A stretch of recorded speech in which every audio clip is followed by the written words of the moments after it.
Barkada, for today's video is i-discuss ko yung gamot na ginamit natin pamatak dun sa mata nung ibon ng bata, no?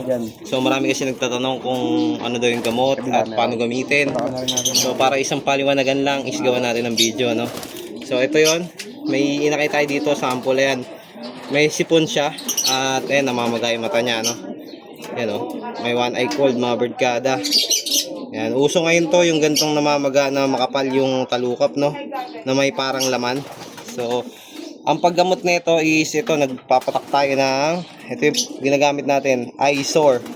Yan, no, Eyesore siya, pang tao to mga Barkada, at di kayo basta makakabili nito kapag walang prescribe ng doktor, no. Pero sa maliliit na butika available siya, no, nakakabili. Wag lang kayo bibili sa mga malalaking butika like ng Mercury Drugs, hindi kayo bibigyan, no. So hanapan kayo ng reseta. Pero sa mga maliliit na butika, yan, tanong nyo na lang kung meron sila. Yung maliit na butika kasi dito sa amin meron, no. So dati mura lang to, nasa 170 yata, 160 ganon. Nung medyo lagi nang marami nang bumibili is nagmahal, nasa 230 na siya ngayon. So ipapatak nyo siya mga Barkada sa mata ng ibon. Isang drop lang, umaga't hapon mga Barkada. Ito, sasampulan natin to, no. Yan, ngayon ko lang siya ginamot. Yan, tinatakan natin sa mata. Yan, o. Kabila, patakan na rin natin kasi baka magkaroon din. Yan, tapos pinamagandang combo niyan mga Barkada, subuan nyo rin ng gamot na tablet or capsule para sa sipon, no. So meron ako ditong 4-in-1, subuan din natin. So yan, ito yung pinaka-effective na way para gumaling sila, no. Kasi sa mata, mabilis mapatuyo yan nung pamatak. Talagang natuyo siya dun sa pamatak, no. Isang maghapon na, minsan nga isang patak lang tuyo na agad eh. Gumagaling na, lumilinaw na. Pero babalik yan kasi may sakit sila internal, no. So kailangan gamutin nyo rin sila internal, no. Kaya magbibigay kayo ng kung anong available na gamot sa inyo. Sa akin 4-in-1 yung nandito ko. Kaya pwede rin kayo gumamit ng Betracin Gold, ng ano pa ba yun? Ng Cure Gold, ng kung ano-ano pa, kung ano available na gamot nyo para sa sipon, no. Yan. So, yan, Basra pwede rin. Pero sabayan nyo na itong pamatak. At saka ito, hindi ko madalas ginagamit to mga Barkada, no. Yan, for emergency purpose lang. Kasi mahal nga siya. Yan, so mga ganito hindi ko gaano ginagamot sa mga young bird natin, no. Hinahayaan ko hangga't hindi na sila kumakain. Ito, ang ganda pa ng katawan nito eh. Malakas pa to, kumakain pa. Ang ginagawa ko dito, binibilad at pinapalakas yung immune system, no. Bibigyan siya ng vitamins.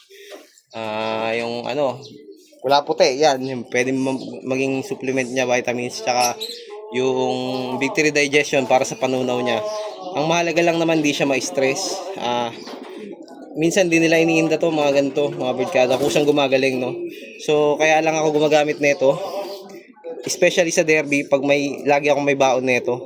Kasi nga baka biglang magkasakit ng Friday yung ibon natin. Nangyari na sa akin yan yung live bird ko, apari hagis. Pag loading namin ng apari, saka namin nakita na mamagay mata niya. So kung meron akong dalang ganito, mape-prevent sana natin o maagapan natin, no. Kasi kapag maaga nyo na ipatak sa kanya to, halimbawa na magapa lang, possible na mapagaling niya ng kusa yung sakit, no, kahit di na kayo magsubo ng gamot. So pwede siyang pang prevention at pang emergency purposes, no po. Pero hindi ko inaasa dito yung pagpapagaling sa lahat ng mga ibon ko sa loop, no. Hindi tayo gano'ng naggagamot sa mga young bird natin. So ito, nakita nyo, halos ilang araw na itong namamagamata. Hindi ko siya ginagamot ngayon lang kasi para ma-sample sa inyo, no. Bumabas sa based on experience ko kasi sa karera, pag sobrang sakitin ng ibon, nawawala rin yan kahit anong gamot nyo dyan o napagaling nyo siya o napaganda nyo siya. Paglaki nyan, mawawala rin, no. So hinahayaan ko siyang ma-immune sa sakit at pusang gumaling. Ganun ang ginagawa ko. Ganun ang malalakas na ibon mga Barkada. Magkasakit man sila, gumagaling sila ng kusa, no. So marami na rin akong naikal na talagang hindi na kumakain, no. Yan, tas namamayat na. Ito hindi pa siya kasi malakas na ibon to. Dahil ayan, no, nilalabatan niya yung sakit niya. Yan, napakaganda pa rin ang katawan niya kahit na may one eye cold siya. Masigla. Yan. Pikit nga lang isang mata niya, pangit tingnan. Pero good siya. Ibig sabihin, hindi niya iniinda yung sakit niya. So, ayan, sana nakatulong sa inyo mga birdkada at may napulot kayong tips. Yan. Based on selection, ganun ginagawa ko kasi hindi talaga ako masyado nagagamot. Kaya hindi ko rin gano'n sinishare to kasi magmamahal din yung presyo. Yan. So, hanggang dito na lang. Maraming salamat sa panonood. Happy flying sa inyo mga birdkada. Ingat!